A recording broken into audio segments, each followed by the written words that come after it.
The drivers have been absolutely furious about how the FIA has been handling track limits recently. The race directors have been enforcing the rules to the letter of the law, but have they been going too far? And why is it Pierre Gasly who seems to be the one trying to solve the problem? Let's find out. Track limits in F1 have become a hot topic since the Austrian Grand Prix, with 43 incidents in the race alone. Motorsport is unlike most other sports, whereby the playing area is kind of where the competitors wish it to be. In football, if the ball goes over the touchline, it's a throw-in. No warnings, just what it is. However, despite motor racing having its own defined playing areas, drivers will always try to make it just a bit wider and go out of bounds. This is known as track limits in F1, but why do drivers try and abuse them in the first place? Track limits are defined by the thick white lines that run around the circuit, marking the edge of the playing area as it were. The idea for the driver is simple: don't go over those white lines. A driver will be called for track limits in F1 when they have crossed over the white line repeatedly without good cause. This can be to avoid causing a collision or to dodge some debris.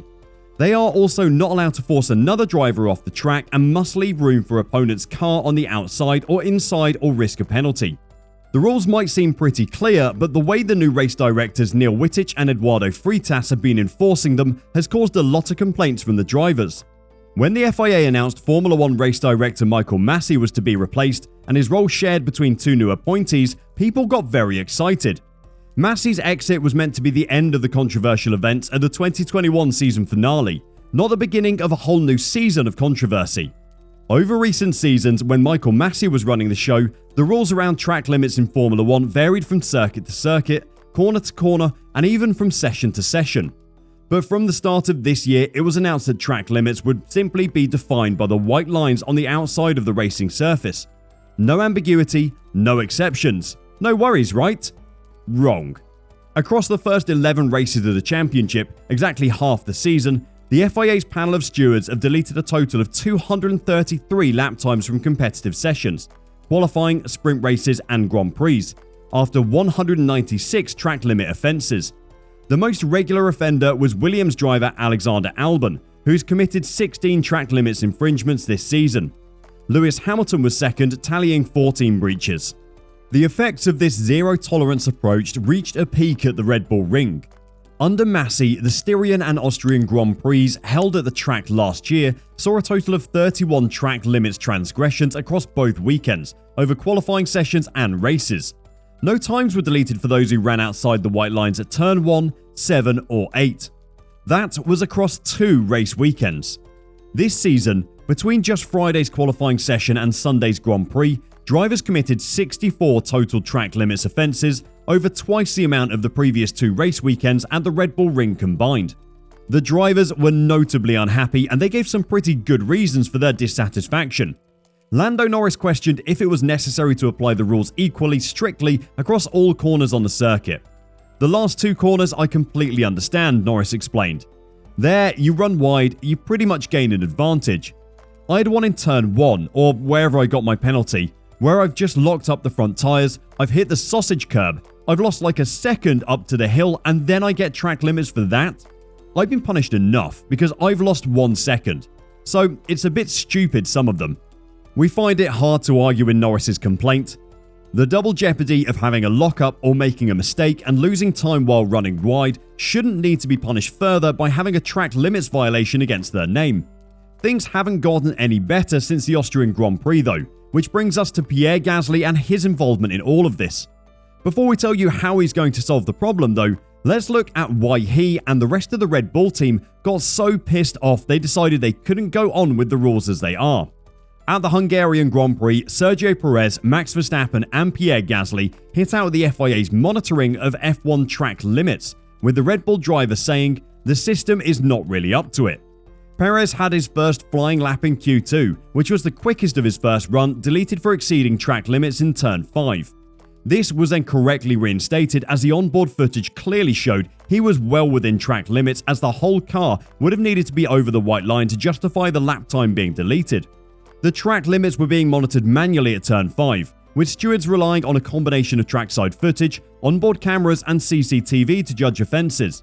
I just think that the system is not really up to it, said Perez when asked about the monitoring. We have to review it and see how we can move forward, better to have some more consistency. Max Verstappen was a little less polite with his criticism though.